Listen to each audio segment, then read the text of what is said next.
Hi guys! Today I want to tell you 3 very scary, true stories. Please like and subscribe to the channel. We are starting! Jessica noticed the new restaurant on a Tuesday. It wasn't there the day before. She was sure of it. But now Blackthorn Hollow stood wedged between a boarded-up tailor's shop and a payphone that hadn't worked in 20 years. The sign was dark wood, the letters carved like claw marks. A flickering lantern above the door cast more shadow than light. Inside, it was all warm candlelight and velvet drapes. The air thick with the smell of slow-cooked meat and something faintly sweet, like overripe fruit. The host, a man with skin so pale it looked dusted with flour, smiled without showing teeth. "Table for one?" His voice was smooth, practiced. She nodded, suddenly aware of how quiet the place was. No music, no chatter, just the occasional scrape of a knife against porcelain. The other diners didn't look up as she passed. They hunched over their meals, eating with a kind of desperate focus, their hands moving mechanically from plate to mouth. One woman's fork trembled as she speared a piece of meat that glistened under the candlelight, too pink, too alive. Jessica's menu had no prices, just names in looping script: Widow's Kiss soup, Bone Orchard ribs, Last Rites pudding. She ordered the first one, mostly because it was the only thing that didn't make her stomach twist. When it arrived, the broth was deep red, swirling with dark flecks that could have been herbs or something else. She took a sip. It tasted like copper and regret. Across the room, a waiter leaned down to whisper to a diner. The man's shoulders stiffened, then slumped, as if he'd been given terrible news. He kept eating. By the time Jessica left, her head was swimming. The door shut behind her with a soft click, and the street outside was empty. Not just quiet, abandoned. No cars, no pedestrians, not even the distant hum of the city. The lampposts flickered like dying candles, and the shadows between them didn't just sit still. They twitched. She walked faster. Behind her, something shuffled. Not footsteps. More like something being dragged. Jessica didn't turn around. She knew, in the way you know things in nightmares, that if she looked, she'd see it. And once you see a thing like that, it sees you back. The buildings around her no longer looked familiar. The sidewalks cracked into jagged lines, the asphalt bubbling like hot tar. A whisper curled from an alleyway. "You left so soon!" The voice was wet, choked, like the speaker had something lodged in their throat. "Oh!" She ran! The air grew colder, her breath coming in ragged gasps. The street stretched longer than it should have, the restaurant's lantern light still visible behind her, glowing like a single unblinking eye. Then, her apartment door. She didn't remember getting home. Her hands shook as she turned the key. Safe. She was safe. But when she flicked on the light, the smell hit her first. Rosemary, copper, that same sweet rot from the restaurant. On her kitchen table sat a small black box, tied with a thorny vine. Inside, a single human tooth rested on a bed of wilted parsley. The mirror across the room showed her reflection, pale, wide-eyed.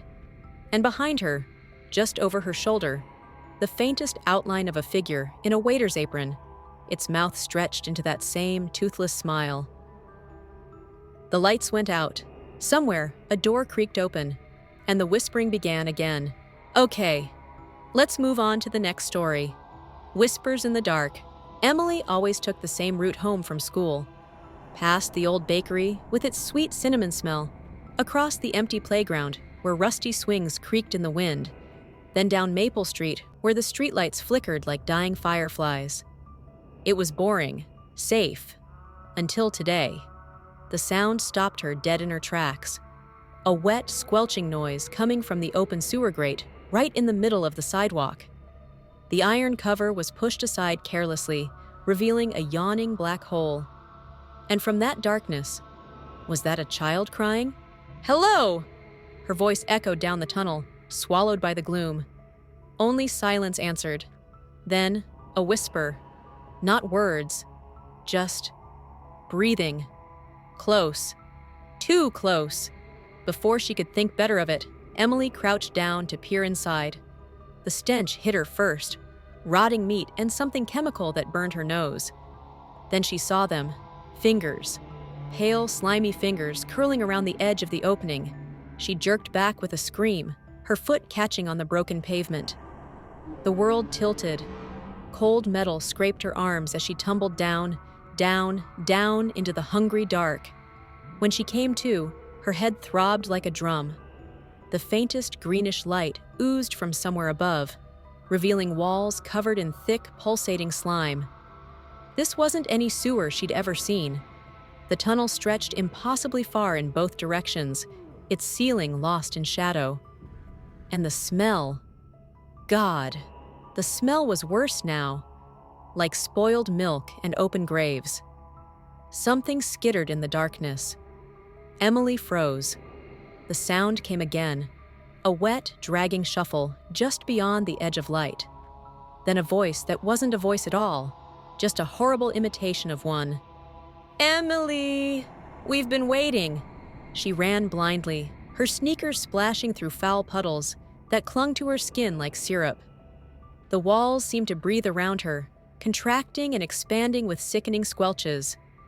Her own terrified thoughts echoed back at her from the darkness, but twisted, wrong. "You'll never leave. You belong here now." A glint of metal caught her eye, a locket half buried in the muck. Emily's blood turned to ice when she recognized it.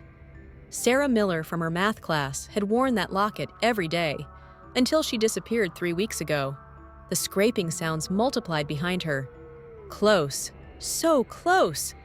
Emily's lungs burned as she rounded a corner, and, oh thank God, saw a ladder.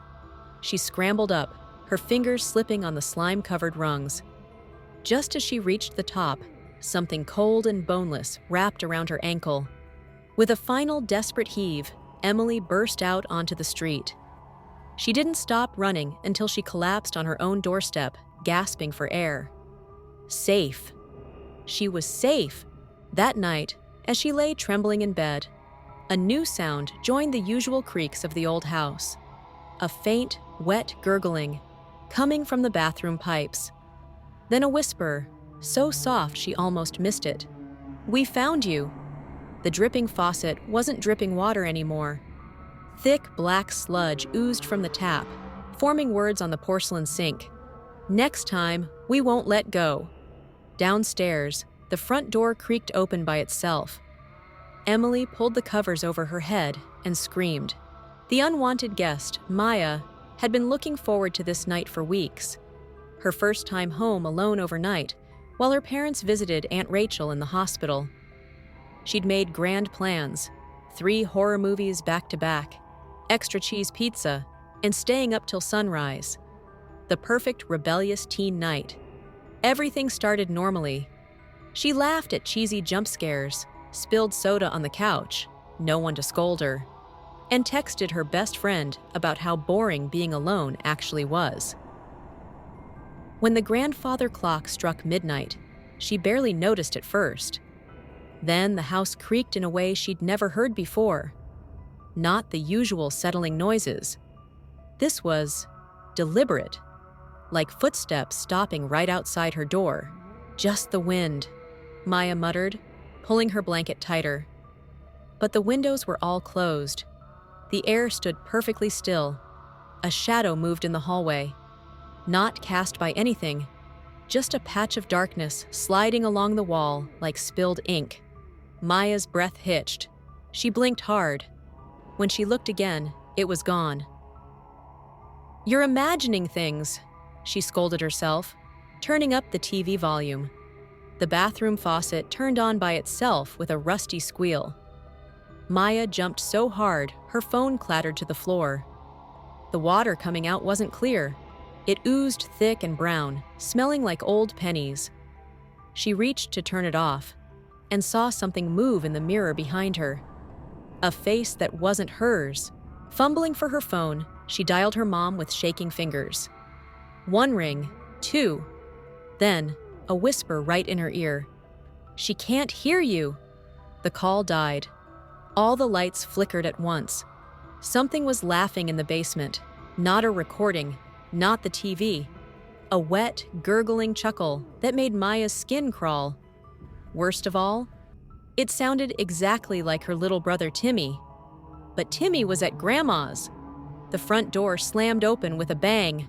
Wind howled through the house despite no windows being open. Maya sprinted to shut it, but the doorknob burned ice cold. From upstairs, her mother's voice called sweetly, "Honey, we're home early!" But Mom wouldn't be back until tomorrow afternoon. Maya backed against the wall as heavy footsteps descended the stairs. Step, drag, step, drag, like something with a broken leg. The smell hit next, rotting meat and that weird floral perfume her dead grandmother used to wear. She made a run for the kitchen, but the back door wouldn't budge. The window over the sink showed the moonlit backyard, and dozens of shadowy figures standing perfectly still among the trees. All facing the house. All watching. Something scratched at the basement door. Long, slow drags of claws on wood. Then, a perfect imitation of her father's voice. "Let me in, Pumpkin!" It's so dark down here. As Maya slid to the floor in terror, the lights went out for good. The last thing she saw was the digital clock flashing 12:00, 12:00, 12:00. When her parents returned next morning, they found the house spotless. Pizza box neatly in the trash. TV off. Front door locked. Only two things were out of place.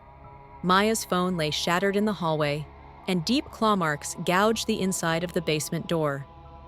At school on Monday, Maya's best friend swore she saw her standing at the third-floor classroom window after dark. But when teachers checked, the room was empty. Just a strange chill in the air, and the faint sound of someone humming Maya's favorite song.